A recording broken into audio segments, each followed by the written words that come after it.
Welcome to Beyond the Press Release, a production of Agoracom, in which we take the time to speak with small cap executives about recent important news at their companies. Today I'm happy to have with us again Marcy Kiesman. She's Chief Executive Officer of Durango Resources. The company trades on the TSX Venture Exchange under the stock symbol DGO, and you can find the company on the web at durangoresourcesinc.com. Now, for those of you who are new to Durango, there are probably a lot of you because the company's recent moves in the lithium space. The company holds 100% interest in the NMX East, a lithium property tied to Nemaska Lithium's Whabouchi property in Quebec. The East property has all-season road access. It's comprised of 23 claims, which cover 1,200 hectares, and is located within a few kilometers of Nemaska's proposed mining pit. Nemaska is developing the world's newest lithium mine in Quebec, so the company is ideally suited. In fact, that's what we're here to talk about today with Marcy. The company signed a joint venture regarding part of NMX East. Marcy, welcome to the show. Good morning, George. Thanks for having me. Marcy, let's jump straight into some of the deal points here. Your NMX East lithium property is very prospective. In fact, a lot of investors are probably in your company because they love what you've got there. But it seems like you gave up a lot for this joint venture. What am I missing? Yeah, thanks for asking, George. We have given up some, but I've had some investors think that we've given away the farm, and it's just not the case. We've basically got 700 hectares under the joint venture agreement, and Durango still will hold about 3,000 hectares that is excluded out of the joint venture agreement. So although it seems on surface that we've given it all away, we've only given a portion of it away, like 30%. Right. Yeah, 25 to 30% of the actual claims that we have away to the BC Anthracite Group. So of the parts that you kept, the 3,000 hectares so that you kept, where are they situated relative to Nemaska's project? We've got some claims up to the north still, and we've got claims out to the west and to the south and to the east, southeast, I would say. Basically, the ones immediately adjacent to Nemaska on the east is a claim block that we've optioned out to BC Anthracite. All right. So let's talk about the ones that you kept. Why did you keep those? Because I'm assuming you kept some of the best stuff for Durango and its shareholders. Yes. Well, what we've done is back in 2011, there was a report that was written by Nemaska Lithium, and they had mapped pegmatites of the area. Right. And so what we did was to look at that report and went and staked the ground that was what we thought the most prospective in the areas that had the mapped pegmatites already on the ground. And so that ground we've kept for ourselves. There are some mapped pegmatites on BC Anthracite's ground, though. They have actually really, really nice ground. And what do you know about that ground right now in terms of maybe some size or any kind of early indications or grab samples or drill results? What do you know about the part that you've kept? We only know from the parts that we've kept the same amount of information that we know from the parts that we've given away, which is all the historical data that we've found online, that there are mapped pegmatites. The geology is very, very similar to Nemaska. The magnetics is similar to Nemaska. So, and it's all the properties, some of the properties that we kept are contiguous to the properties that we've given to BC Anthracite. So it's basically what we've done is we've done it to help us gain some knowledge in the area and take the expense off Durango and still have our shareholders be able to potentially gain the insights from this information, because BC Anthracite has to spend $2 million on these claims over the next few years. And that will save Durango a lot of money, which in turn will save Durango shareholders a lot of dilution.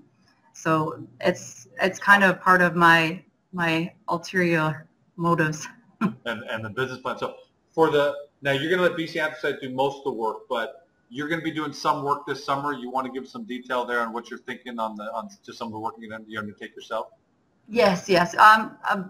we haven't discussed with BC Anthracite, but I'm sure there'll be a lot of pooling of information and joint efforts in order to save everyone costs. But yeah, basically we will be going up and definitely testing the known pegmatites on the properties that we've staked, and we want to find out whether they are lithium-bearing pegmatites or not. And at the same time, I guess, it's not only the work you do, it's not only the work that BC Anthracite, your JV partner is going to do, but there's also work that Nemaska is going to be doing themselves. It's going to be substantial, and then presumably that's going to provide some intelligence and data for you as well. Yeah, we've actually researched a lot through Nemaska just based on the 43101 reports and stuff to gain as much understanding as we can of the geology and whatnot in the area. And we've also been relying a lot upon some open reports that are online with the USGS. So we've definitely got a lot of underlying knowledge, but at this point in the game, what we need to determine is whether our pegmatites are carrying the lithium or not carrying the lithium. All right. I'm sure that's what all the shareholders want to know. Right, but I guess I don't know, maybe all of us or all shareholders are always more optimistic, but you've got good reason to believe that you've got a good shot at it up there. I mean, given just what's going on in the immediate area right around you, this isn't some shot in the dark, that's for sure. Yeah, I'm a person that always likes to run my odds all the time, every chance I can get. Basically, according to all the reports and the USGS reports, the thing you need to have the pegmatites is, or to have the lithium is these pegmatites. And in order to have lithium-bearing pegmatites, your odds are greater to have pegmatites carrying lithium if you are in a known area where there is lithium-bearing pegmatites, which would be our next-door neighbor, Nemaska. So we know that there is pegmatites there. They haven't been sampled. And we also know from the reports from the USGS, I think the report number is 1008. It's a 2013 report. If anyone wants to Google online and read the report, it's actually not that intense of a geology read. Some parts are, but you can skim those parts. But basically what the report says is these pegmatites occur in groups of up to 10 kilometers from the parental granite. And 10 kilometers in that area is a lot of area. The same paper also reports that the largest deposits in the world of lithium, of these lithium-rich pegmatites, are Archean aged, which is also the age of Nemaska and our rocks. So the possibility and the odds of a nice giant deposit is greatest in this area with this age of rock, which is why we're there.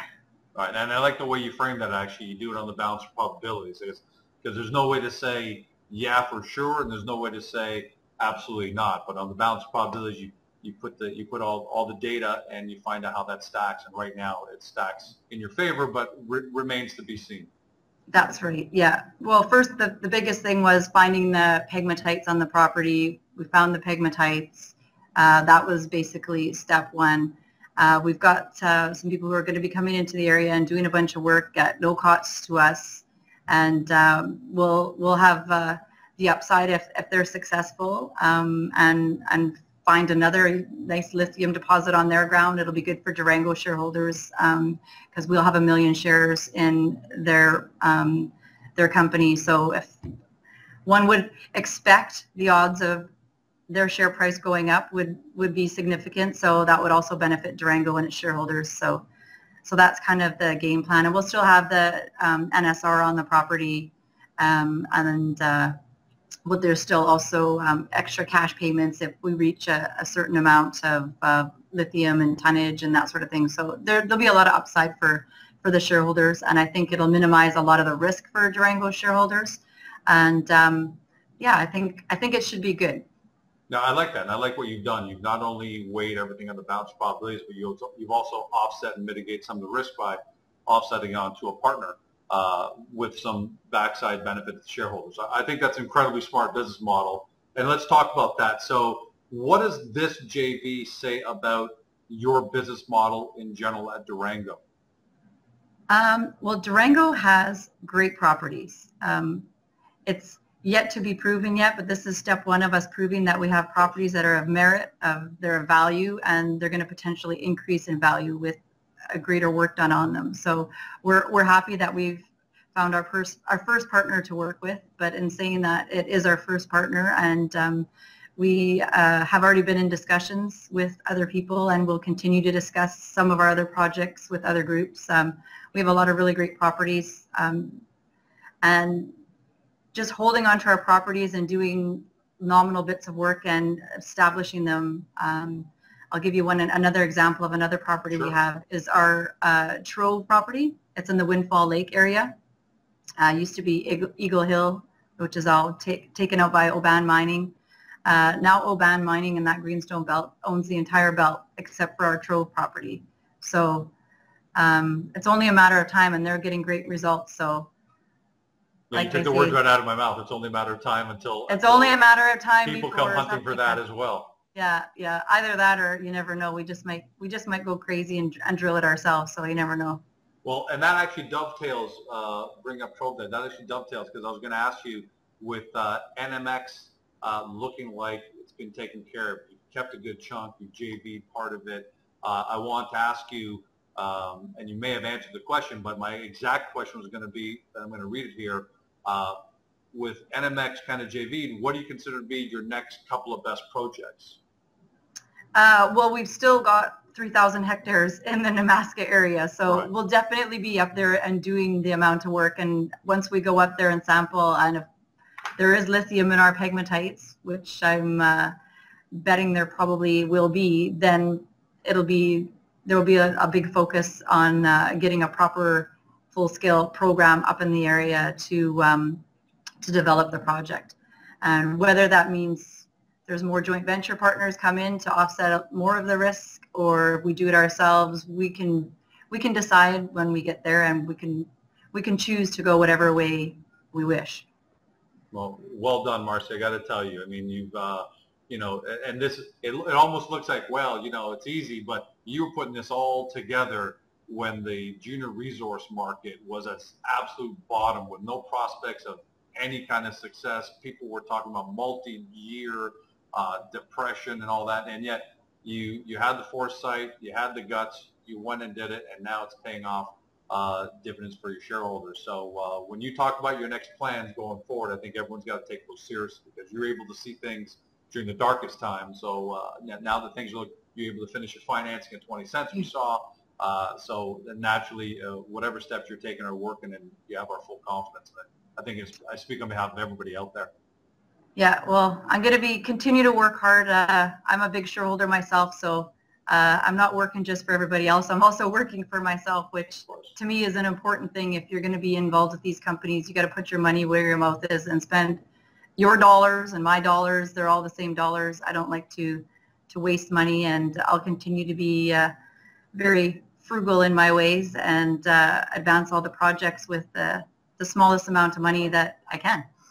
Well, we look forward to hearing more from you. I expect to see more of you here on Agoracom TV. So we look forward to the next one with you, Marcy. And until then, the best of luck to you and the entire team you've got there. Okay, thanks very much. I look forward to it. You've been watching Marcy Kiesman. She's Chief Executive Officer at Durango Resources. The company trades on the TSX Venture Exchange under the stock symbol DGO. You can find them on the web at DurangoResourcesInc.com. And naturally, you can get yourself over to Agoracom and watch previous interviews and other information about Durango. Thanks for joining us, everyone at home. Have a great day, and we'll see you next time. Thanks, George.